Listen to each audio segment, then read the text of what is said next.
Hay una enorme discusión, argumentaciones cruzadas, especulaciones. Vamos a ponerlo en términos del ministro Martín Guzmán, una extraordinaria capa de zaraza sobre la política económica. Pero daría la impresión, si uno despeja toda esa hojarasca, de que hay una especie de percha de la que cuelga todo lo demás. Un problema central que organiza el resto de la problemática agenda argentina y de la falta de discurso del gobierno frente a una escena muy compleja que debe administrar y que ahora prefiere, después de las elecciones, compartirla con la oposición o directamente tirarle el problema a la oposición. El problema central fue definido en declaraciones públicas por la directora gerente del Fondo Monetario Internacional, interlocutora de Guzmán la semana pasada en Washington. Kristalina Georgieva dijo lo siguiente sobre la Argentina. Préstele atención, es una frase y ahí está todo. We have the Minister of Economy here. I met with him last evening together with my team working on Argentina. And what I can tell you is that the commitment on both sides to work constructively is there. We will continue to pursue that dialogue. We have to find a good place where a program of Argentina is one that we see as credible and helpful to the people of Argentina that we can support. Dijo todo lo que dice un funcionario internacional que está obligado a decir. Estamos trabajando constructivamente, estamos dialogando para llegar a un lugar, pero la clave del mensaje es, y estamos esperando un programa. Es decir, lo que el fondo espera, sí, podemos discutir el problema de las tasas que se le cobran al país cuando pide por encima de la cuota que le corresponde, podemos hablar para más adelante de si el periodo de gracia puede ser ampliado, los estatutos del fondo, toda esa discusión es una gran martingala, es una gran cortina de humo para esconder esta frase. Estamos esperando del señor Fernández, Alberto, y de Martín Guzmán un programa que nos parezca creíble. Esto lo dice Georgieva de un gobierno cuyo presidente, delante del Financial Times, se ufanó de no tener programa, de no querer tener un programa económico. Ahora esto parece una cuestión técnica entre un directivo de un organismo de crédito que está negociando con la Argentina por una creencia importantísima que tiene el fondo en la Argentina con un gobierno. Pero en realidad, todo el mundo está esperando un programa del gobierno argentino. Los inversores, los consumidores, los ricos, sobre todo los pobres, que son los que padecen más la consecuencia más directa, más impactante de la falta de un programa, que es la inflación.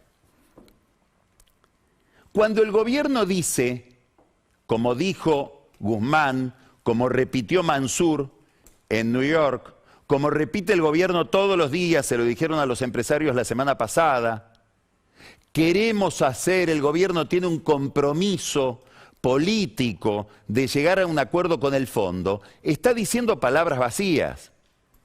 Lo que nos tienen que explicar es cuál es el programa sobre el cual se va a basar ese supuesto acuerdo. Porque un acuerdo sin programa es, vuelvo a citar la terminología técnica de Guzmán, zaraza. Tanto es la falta de este programa que les quiero mostrar unos números. El año pasado, cuando se estaba discutiendo con los acreedores privados, no con el fondo, se estaba renegociando la deuda con los bonistas privados, el gobierno recurrió al Fondo Monetario Internacional para que prestara una asistencia técnica. Esto es importante, aunque sea un detalle técnico, no es la opinión del fondo. Es como si uno tomara o contratara una consultoría, el fondo presta una asistencia, que era una asistencia para determinar cuáles debían ser los números de la economía argentina, los números macroeconómicos, que le permitieran a la Argentina pagar lo que se comprometía a pagar en esa reestructuración de deuda frente a los acreedores. ¿Por qué digo esto? Porque el gobierno después usó esto frente a los acreedores diciendo, esta es la opinión del fondo, no es la opinión del fondo. Y está dicho expresamente en la documentación. Esto es interesante porque no vaya a ser que haya otro problema, además del que ya le cayó por el comportamiento del Banco Mundial respecto de China, por haber usado algo que no era oficial del fondo como si fuera oficial. Por ahí algún bonista dice, a mí me engañaron con esto. No importa, voy a lo central. Lo central es que en aquel momento el fondo le explicó a los acreedores, estos técnicos del fondo, cuáles iban a ser los números que iba a alcanzar la Argentina para que la deuda sea sustentable, es decir, se pudiera pagar. Y acá vemos los números. Me interesan estos dos números. Tenemos para 2020 un déficit fiscal de 1.6 y para 2021 un déficit fiscal de 8 décimas. Bueno, esos números, que son los números que prometía Guzmán, que aseguraba el fondo, son números que quedaron totalmente fuera de la realidad y estamos en 4 y 5,6 para esos mismos números. Esto es muy interesante porque cuando Guzmán negocie finalmente un programa que no tiene con el fondo, parte del acuerdo va a consistir en que el fondo tiene que, y ahora sí el fondo, certificar si la deuda es sustentable. Y es muy probable que con el rendimiento que tienen hoy los bonos argentinos, el nivel de tasa de interés que paga el Estado argentino y la economía argentina, el nivel de riesgo país, por decirlo de alguna manera, no pueda afirmar el fondo que la deuda argentina es altamente sustentable, que es la aspiración de Guzmán. Con lo cual va a haber una contradicción entre ese estudio técnico y lo que verdaderamente sucedió. Y esto posiblemente lo esté preocupando a Guzmán, que está tan obsesionado en demostrar, sobre todo frente al mundo académico, que él hizo una gran negociación de la deuda, tan preocupado que a lo mejor una de las explicaciones de por qué se demora el acuerdo es esta, que él no puede conseguir ahora el sello de calidad del Fondo Monetario Internacional sobre la negociación que hizo el año pasado. La falta de programa complica cada vez más la posibilidad de un acuerdo y va a complicar cada vez más políticamente al gobierno. Hay una gran desorientación dentro del gobierno respecto de si se van a aprobar o no las exigencias que son cada vez más claras que podrían tener un acuerdo con el fondo. ¿Por qué? Por el gran desequilibrio que hay hoy en los precios en la Argentina. Y para percibir ese desequilibrio, quiero que usted mire otro gráfico, que es bastante claro. Este es el segundo gobierno de Cristina. Este es el gobierno de Macri. Esto es el año 2020 de Alberto Fernández y esto es lo que va del 2021. Ahora vamos a mirar cada gobierno. Este es el aumento que tuvo promedio anual el tipo de cambio. Vamos a decirlo sencillamente el dólar, 22.6. Esta es la inflación y estas son las tarifas. Fíjese el retraso tarifario, que es la diferencia entre la inflación y el precio de los servicios públicos, básicamente electricidad y gas. Esto es Macri. Si uno mira este gráfico, acá tenemos el dólar, la inflación, el dólar acá adelantado respecto de la inflación, pero estas son las tarifas. Bueno, mucha gente del gobierno de Macri dice, hicimos un disparate que explica por qué perdimos las elecciones.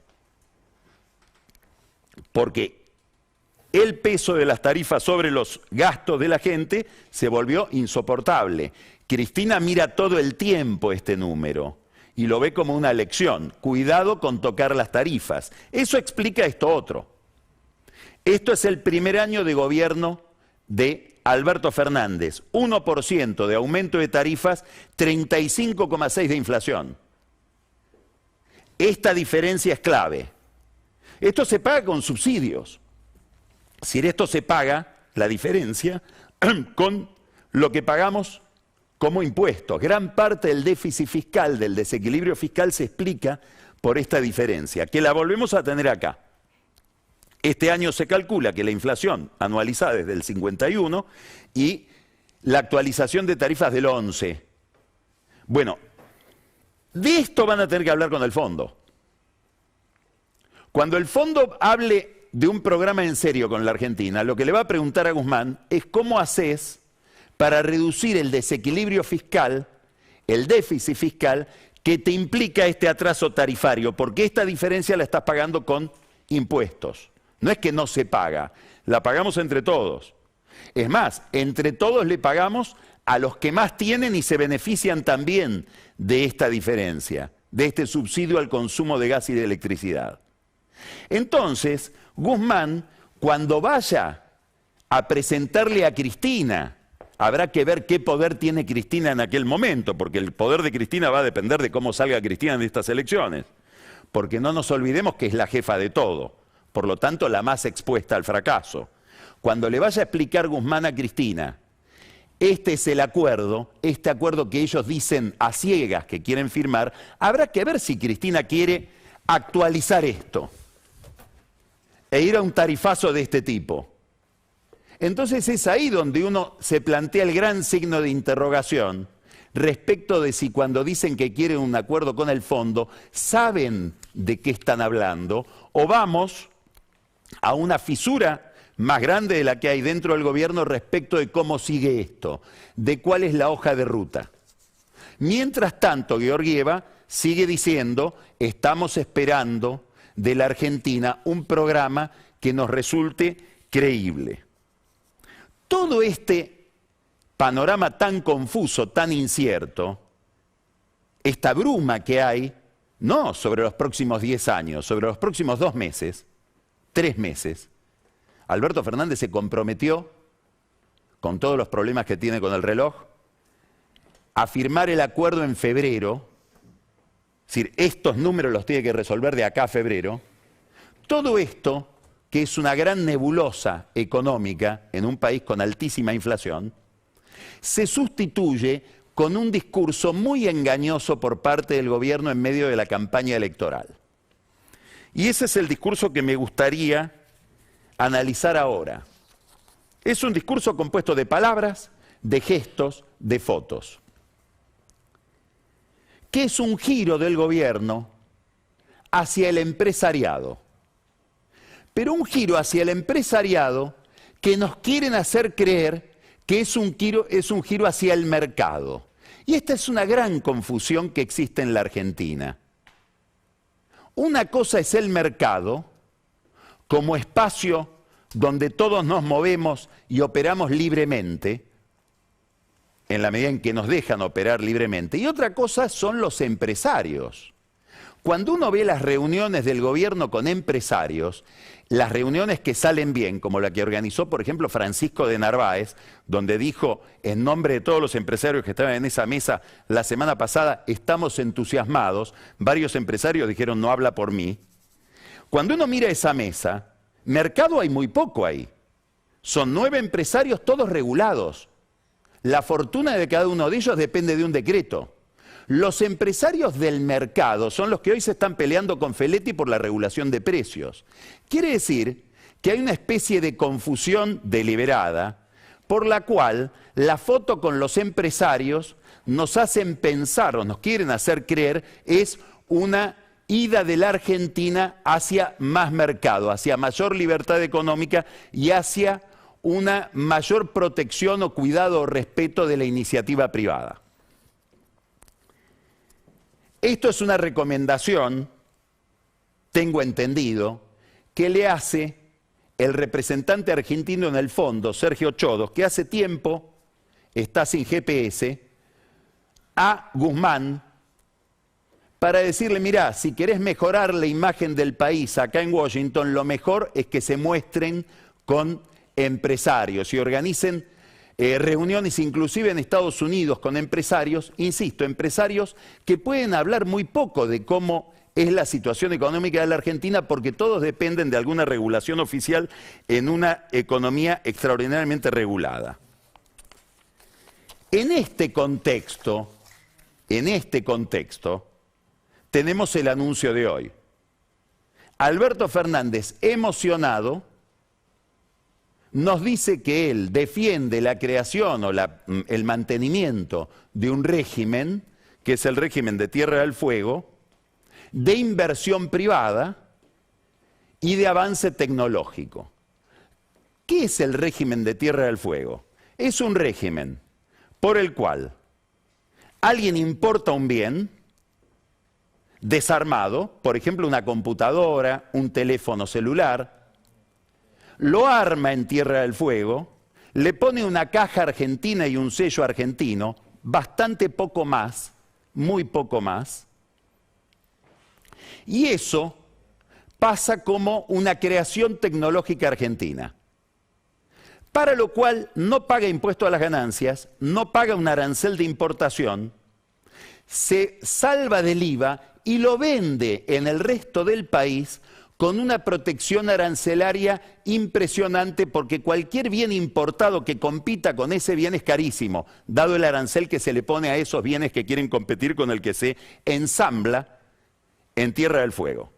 Este régimen, que surgió en la época de los militares con la idea de que Tierra del Fuego iba a ser invadida, es tan irracional que sucede en Tierra del Fuego, una provincia predestinada a tener una gran industria maderera, una gran industria del turismo, una gran industria pesquera. No, hemos inventado ir a producir, entre comillas, ensamblar bienes electrónicos a 4 horas de ida y 4 horas de vuelta, es decir, 8 horas de flete de los grandes centros de consumo. Y a todo eso lo protegemos con un arancel especial. Obviamente, los empresarios que hacen esto están felices. Es un negocio no con electrónicos, es un negocio con impuestos. Y básicamente hay dos empresarios. Uno se llama Rubén Cherniakhovsky, que financia muy generosamente las campañas del PJ, y el otro se llama Nicolás Caputo, el socio y hermano de la vida de Macri. Acá no hay grieta. Acá lo que hay es financiamiento de campaña con negocios otorgados por el Estado con una protección extraordinaria. Esto nos lo presentan como una ida hacia el capitalismo. Ahora se amplía, porque hoy nos anunciaron que va a haber además una zona franca en Río Gallegos, que consiste en una zona franca muy distinta de la que elaboraron en su momento el gobernador Néstor Kirchner, el ministro Julio De Vido y el ministro de Economía Cavallo de la Nación, que era una zona franca que permitía desarrollar el comercio en toda la provincia. Ahora es un free shop, es un shopping en Río Gallegos donde uno va a poder comprar cosas importadas sin arancel para desgracia de todo el comercio del resto de la provincia. Bueno, esto que tengo entendido lo promueve una familia dueña de duty free, de negocios justamente no arancelados, es lo que nos presentan también ahora como un avance hacia el desarrollo y hacia el capitalismo. Es una gran confusión de un tipo de capitalismo que lo defendió Cristina en su discurso en la ESMA. El discurso en la ESMA de Cristina fue muy interesante, primero porque hizo una crítica muy explícita al régimen comunista. ¿Eso qué tiene de interesante? Que en el frente de todos, hay que recordarle a Cristina, está el Partido Comunista. Es decir, cuando uno mira los partidos que forman parte del frente de todos, los partidos que se movilizan hoy por votar a sus candidatos, entre ellos está el viejo PC argentino, que fue cuyas prácticas fueron criticadas tan severamente por Cristina en la ESMA este fin de semana. Dijo, me hacía acordar a una canción de Alberto Cortés, que decía así, sobre los americanos se llamaba la canción: si conocen historia no es por haberla leído, sino de haberla visto en el cine americano. Porque dice, si ustedes quieren entender lo que fue el socialismo real, el comunismo, vean Goodbye Lenin. Y en consonancia con sus ideas, planteó que hay que hacer una defensa del capitalismo, pero que al mismo tiempo la que debe mandar es la política, el que debe mandar es el Estado. Es decir, es un tipo de capitalismo como el de las mesas de empresarios o el del régimen de Tierra del Fuego, donde quién se queda con el negocio, quién gana y quién pierde, cómo se distribuyen los recursos, cómo se aplica la inversión, lo decide un funcionario sabio como ella. Algo parecido pasó con las vacunas. Esta es una de las razones por las cuales no importaban Pfizer. Tiene que ser una vacuna con empresario local, que es el empresario que termina financiando la política. Es un sistema estadocéntrico, que ella lo defiende hoy, durante la campaña, como capitalismo. Ahora, hay algo en lo que plantea Cristina que es cierto. Y hay una relación entre política, capitalismo y economía. Y es que al gobierno argentino le están pidiendo un programa. Y ahí sí, para elaborar un programa, no para organizar el mercado, para organizar un programa económico, se necesita política. ¿Y cuál es la razón por la que Georgieva va a seguir esperando? Que hoy lo que fracasa en el oficialismo es la política. Por un lado está Guzmán explicándole a los inversores en New York que esto es capitalismo y lleva las fotos para atestiguar de las reuniones con empresarios. Y por otro lado está Feletti imponiendo regulaciones y diciendo que va a mandar a los inspectores de la CGT y de la Cámpora, como si la CGT y la Cámpora pudieran inspeccionar algo. Por un lado tenemos a Cristina y por otro lado tenemos a Alberto Fernández, tan distanciados que hubo que hacer dos festejos del 17 de octubre, uno el domingo y otro el lunes, con dos discursos y dos elencos totalmente distintos. Esta fractura política, esta división, esta grieta interna es la que impide formular un programa y decidir qué se va a hacer con el desequilibrio de precios, con la inflación, con los sucesivos cepos que va teniendo, no la economía, la vida argentina. ¿Cuál es la consecuencia de todo esto? Este gráfico que vamos a ver ahora. Este gráfico, que lo prepara AlphaCast, de Luciano Cohen, nos muestra la inflación. Y lo que me interesa que usted mire es esta curva, la amarilla. Esto es comida y bebidas. Esto es el corazón de la inflación. Y es lo que más le pega a los pobres. Y es lo que más le pega al voto que está yendo a buscar el Frente de Todos. Esto toma el movimiento comparado de una semana, son 4 semanas contra las 4 semanas anteriores. Es un promedio de 4 semanas con el promedio de las 4 semanas anteriores.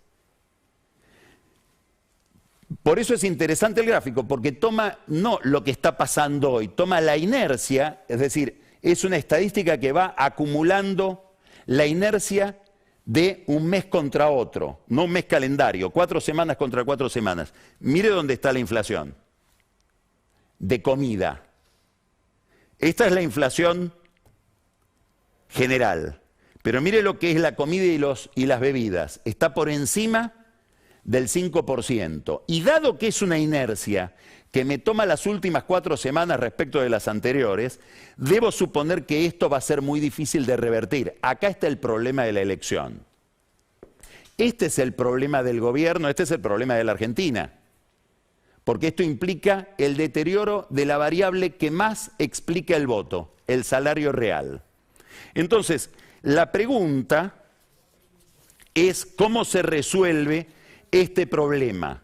La pregunta es cuál es el programa, la pregunta que se hace a Georgieva. Y ahora la respuesta del gobierno es un pacto con la oposición. Es decir, ahora que enfrentamos este problema, que implica ajustes muy importantes, implica pagar un costo político muy importante después de noviembre, costo político que el gobierno está pagando ahora, porque esto se siente, digamos, la que hace campaña es la góndola, no es la oposición. El gobierno dice, vamos a llamar a la oposición. Lo anuncia Sergio Massa, en una extensa entrevista que le dio a Román Lexman en Infobae el domingo, ayer. En esa entrevista Massa anuncia un acuerdo con la oposición y dice algo extraordinario. Dice, yo sé que si lo anunciamos ahora, nos van a decir que no, es decir, el acuerdo va a fracasar. Entonces uno se pregunta, ¿y por qué lo anuncias ahora entonces? ¿Por ganas de hacer daño ahora? Nos van a decir que no, es decir, el acuerdo va a fracasar. Entonces uno se pregunta, ¿y por qué lo anuncias ahora entonces? ¿Por ganas de hacer daño? No. No, porque está obsesionado con Mansur. Mansur vende lo que él vendía, acuerdo con Estados Unidos, relación con el empresariado, peronismo clásico. Fue al norte, se entrevistó con los mismos inversores con los que se entrevista Massa cuando viaja al norte. Lo único que le faltaba a Massa es que Mansur anuncie el programa o el acuerdo, o el presidente. Se apresuró a anunciarlo él. Y anunció que, dado que lo que le faltaba a Massa es que Mansur anuncie el programa o el acuerdo, o el presidente. Se apresuró a anunciarlo él. Y anunció que, dado que lo estaba diciendo en plena campaña, iba a ser rechazado. Lo cual, obviamente, es lo que sucedió. La oposición lo rechaza, después vamos a hablar de eso. Pero lo más interesante de la entrevista con Massa es que en la misma entrevista, en el mismo discurso donde está defendiendo un acuerdo con la oposición para después de las elecciones, dice que el drama de la Argentina es que tuvo 4 años tomando deuda para fugar capitales. Es decir, todo lo que nos pasa de malo se debe a la oposición. Es muy difícil que la oposición quiera ir a un acuerdo si ese es el diagnóstico. Es decir, se le puede pedir muchas cosas a la oposición, menos que se suicide en público. Massa en esta entrevista le está pidiendo que se suicide en público, lo mismo que Guzmán. Guzmán fue a los Estados Unidos a decir esto que usted va a escuchar ahora delante de los inversores. Esta es la explicación que da Guzmán de esa inflación que usted estaba mirando. Escúchelo. Recordemos que en el año 2016, bajo el gobierno anterior, buena parte de quienes hoy estaban presentes empezaron a invertir en la Argentina con una expectativa de un sendero que luego colapsó. Y eso generó problemas de credibilidad muy fuertes producto del modelo económico fallido anterior. Y hay heridas que ir sanando. Síntesis. Tenemos un problema de credibilidad que es un problema de credibilidad heredado. La credibilidad, la baja credibilidad la heredamos del gobierno. Eso es increíble, ¿no? Digamos, heredar la credibilidad de otro. O la mala credibilidad de otro. Es una herencia impensada. Y ahora lo que estamos haciendo es curar esas heridas, dice Guzmán. Se lo dice a gente que habla de plata. Digamos, el público no era un público de gente que se dedica a la biología, se dedican a finanzas. Saben perfectamente, probablemente más que Guzmán, cuáles son los problemas de la economía argentina, porque juegan plata en la economía argentina y pierden plata en la economía argentina. Bueno, él les explica que el problema fue la oposición. Es el punto de partida para que no haya un acuerdo. Pero por otra parte, lo que hay que entender es la dinámica de los acuerdos. El acuerdo no lo va a hacer Alberto Fernández con Larreta, o Massa con Larreta, o el sector moderado del gobierno, Mansur, la CGT y los gobernadores peronistas con el sector moderado de la oposición. Para que un acuerdo no va a haber ningún opositor que se siente en esa mesa si no está sentada antes Cristina. Si la oposición no se va a prestar a suscribir ajustes para que después Cristina los denuncie por haber hecho ajustes mandados por el fondo. Entonces, lo primero que debe hacer el gobierno, Massa, Mansur, Alberto Fernández, Guzmán, para empezar a hablar de un posible acuerdo, es sentarla a Cristina. Y después convencer a Macri. ¿Por qué? Porque Larreta, Vidal, Santilli, cualquiera, no se van a sentar a firmar un acuerdo para que Macri los denuncie de colaboracionistas con un gobierno fracasado. Síntesis. El acuerdo que anuncia Massa prematuramente, frustrándolo en el propio anuncio, el acuerdo que dice querer Guzmán porque se lo pide el fondo, es un solo acuerdo posible, un acuerdo entre Cristina y Macri. ¿Es pensable eso y en la Argentina?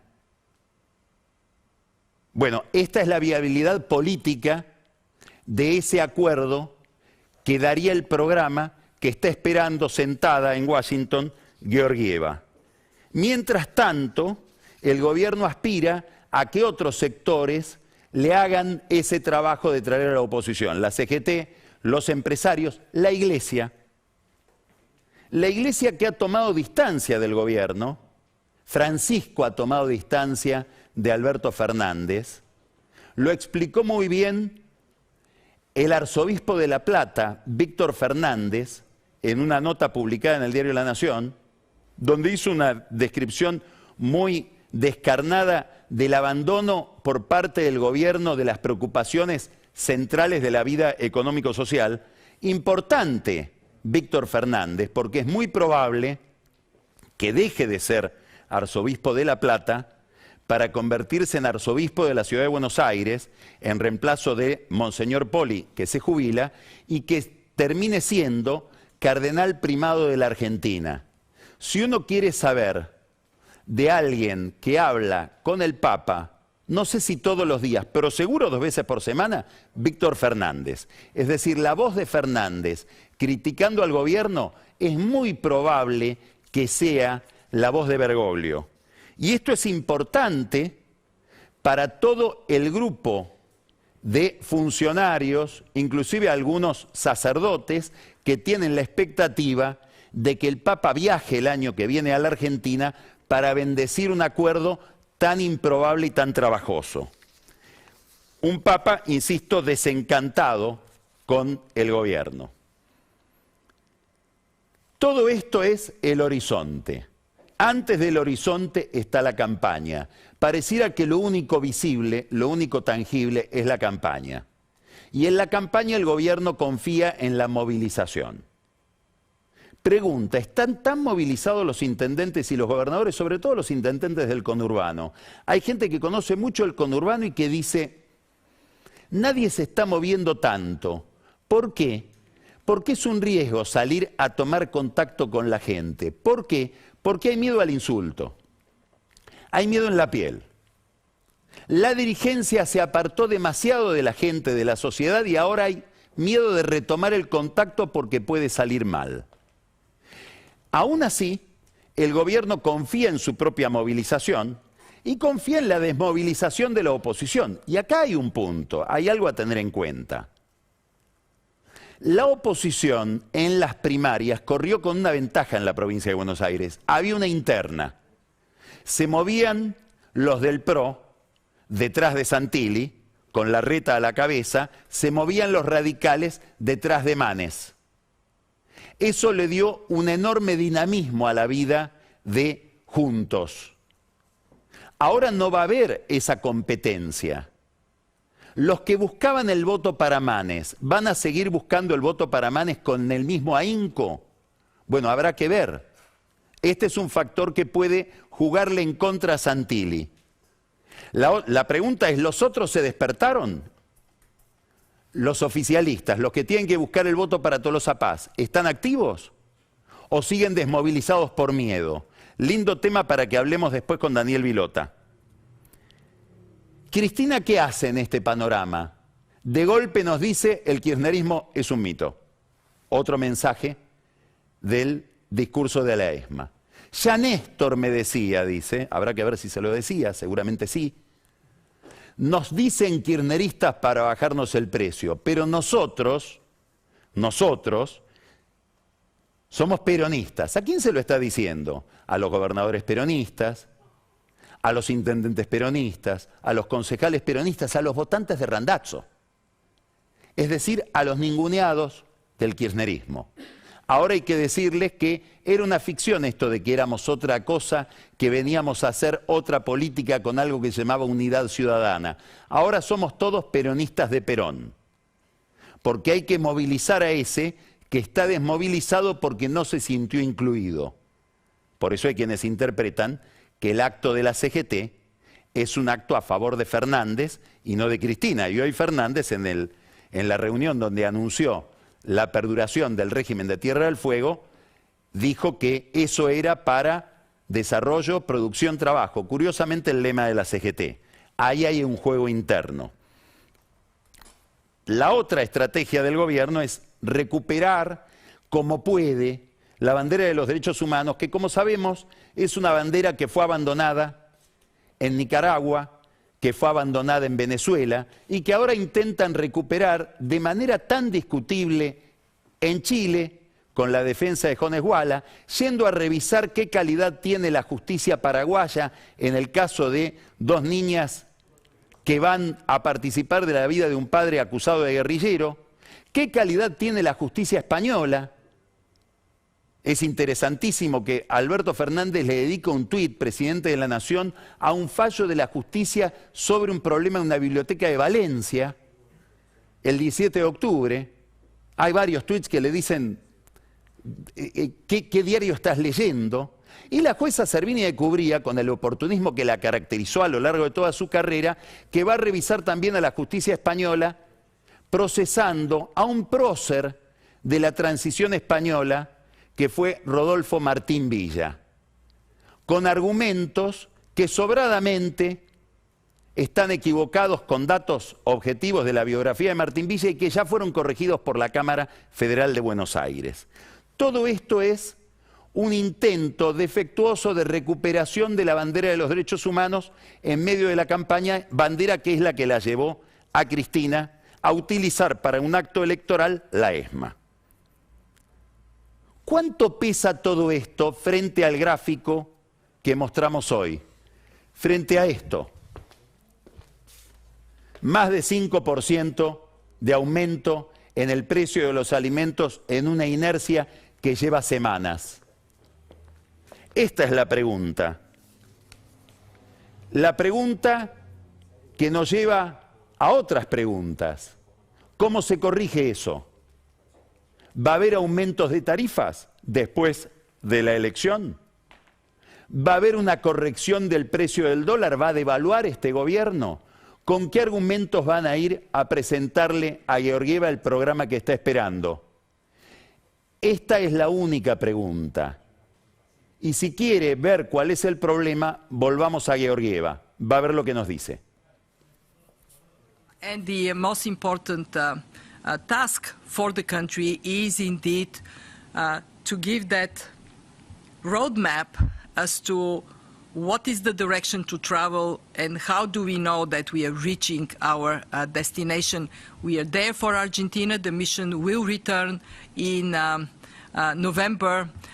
We want to be a partner of Argentina. We do count on a political determination to get the country out of what has been historically boom-bust cycles.